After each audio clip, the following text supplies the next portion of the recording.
Now, look, Mackenzie, I don't like missing out on my sleep any more than you do. So if you come up with some answers, the sooner we can get some bloody shut-eye. It doesn't bother me, Inspector. I'm a night owl myself. We know you brought some LSD into the place. We know you don't know a thing. You haven't got any evidence to pin a thing on me. Don't bet on it. Your cell's being searched right now. Fair enough. But if you find any chewing gum behind the locker, it's mine. Now, look, sweetheart, I'm going to get you, and I'm going to make sure your sentence in here is doubled. You go right ahead, Inspector. The longer I stay in Wentworth, the better I like it. I'm in no hurry to go back to a death sentence. As a matter of fact, I don't give a stuff if you keep me in here for life. Well, I still think it's a waste of time fussing over Dobson. Joan Barfield is not going to fuss over her. She's merely going to sit with her in the hospital. Gee, this is like looking for a needle in a haystack. She could have torn the card into pieces by now. Could be all over the prison. I doubt it. It'd be more than Dobson tripping if she had. Yeah, that makes sense, I suppose. She could be right about tearing it up. Scraps of paper. There. Aha. Here we are. Are you sure? Yeah. See those little marks? Look like water stains. LSD? Yeah. And Mackenzie nearly got away with it. Well, lucky for us, you knew exactly where to look, Joan. Mackenzie hasn't got a chance with you around. Yeah, well, I'm going to get these to Inspector Grace. Looks like we've got a spare cell on our hands. Mackenzie won't be needing this for a long time.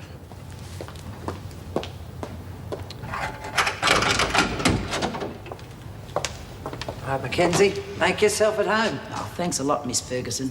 First you take your cut, then you dob me into that ratbag Grace. Oh, it's a real pleasure doing business with you. Shut up and use your loaf, Mackenzie.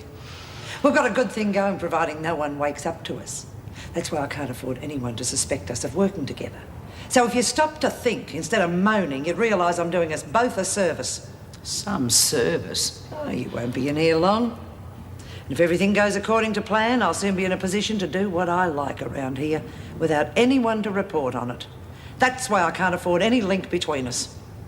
And then what? Then we get around to frying the big one. We're going to get rid of B. Smith once and for all.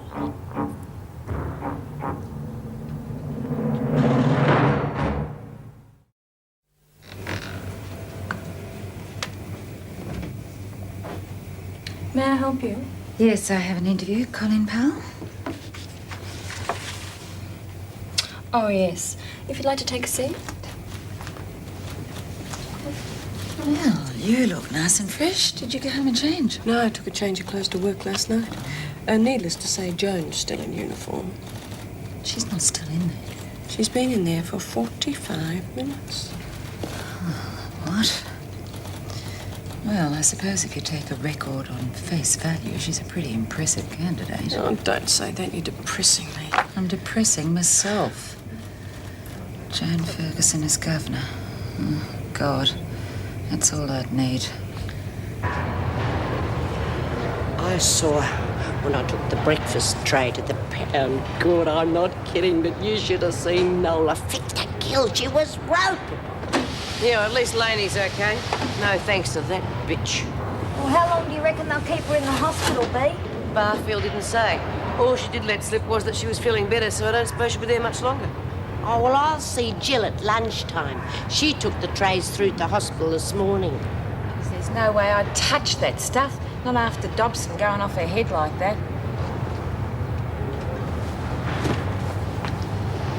You were very quiet this morning. Didn't get much sleep. Well, who did? The bloody place was like Luna Park last night.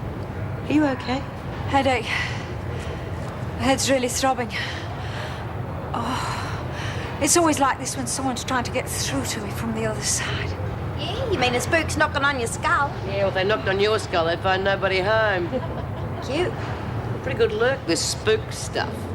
It isn't a game, B. Oh, no, of course not. Very handy if you were married, though. Sorry, darling, not tonight. There's a spirit trying to contact me. This spirit's really desperate. It's very unhappy. Yeah, well, things couldn't be any worse there than they are here. Please, B, you mustn't mock the spirit world. It's you the spirit wants. Yeah? Well, tell them my check's in the mail. Why won't you listen? I've got a name to give you. It says to tell you... Debbie.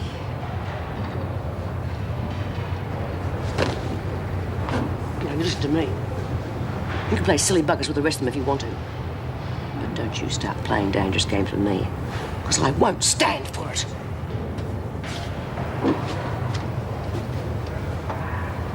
Well, I don't understand. What have I said to upset her? Debbie. That was Bee's daughter. Oh, my God.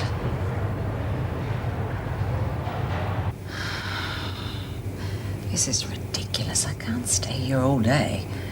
I left Joan Barfield in charge. At last. Well, hope I didn't keep you waiting too long. No, not at all. Right. See you both back at Wentworth. Aye. Probably gone straight to the governor's office. Now, don't throw in the towel yet. After all, they haven't seen us. Mrs. Morris, the bob will see you now. Thank you. Good luck. Thank you. Same to you. I think we're going to need all we can get. Place, Judy. Oh, you won't think it's so beautiful after you've been on dunny duty.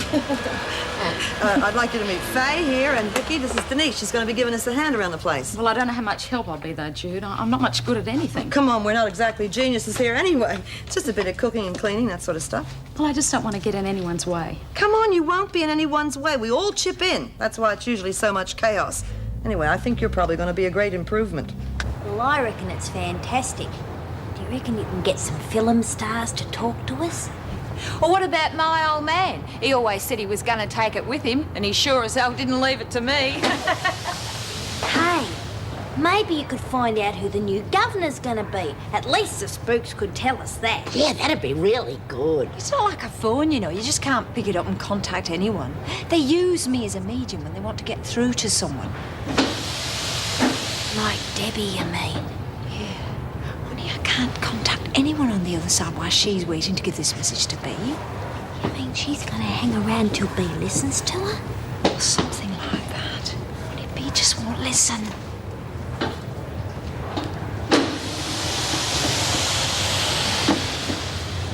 How about it, love? What's Sarah supposed to do with this message? Have a guess. But Bea, she's your own daughter. Look, I think this joke's gone quite far enough. And in case you haven't noticed, I am not laughing. It's not a joke, Bea. No, it isn't. And if I were you, I wouldn't mention it again.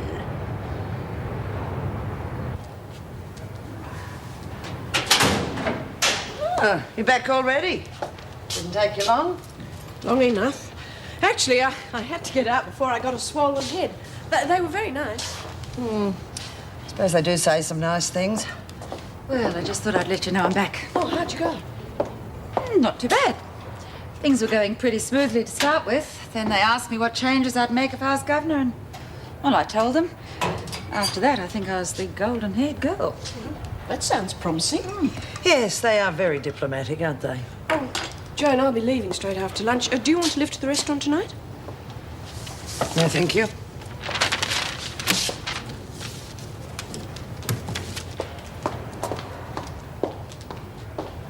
I told her a whole lot of lies about my interview.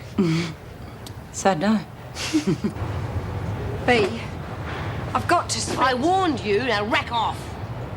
Sarah, why don't you do the pick-up today? Poor old Lizzie's arms are just about dropping off, aren't they, Lizzie? Eh? Oh, yeah, pushing that thing around's really hard yakka. Only if you're 102 in the shade. Cheeky little bugger. Just watch where you're going, Moonbeam. I'd have thought you'd have known I was coming. Or haven't you dusted your crystal ball lately? Now, Hunt, you're on kitchen duty for the rest of the day. Move it. Beauty, I'm moving up in the world. See you later, girls. We'll save us something tasty. Yeah, like a caviar sandwich and tomato sauce. Shut up, Daniels. You're not being paid to wisecrack. Some peoples have got no sense of humour in this joint. Yeah, and she's not the only one. Now that Sally Spook's gone, I want to know who put her up to this. Come off it, Bea. Why would we want to do that? Because you lot couldn't help yourselves. If you had half a brain between you, it'd be an improvement. Well, that's a bit rude.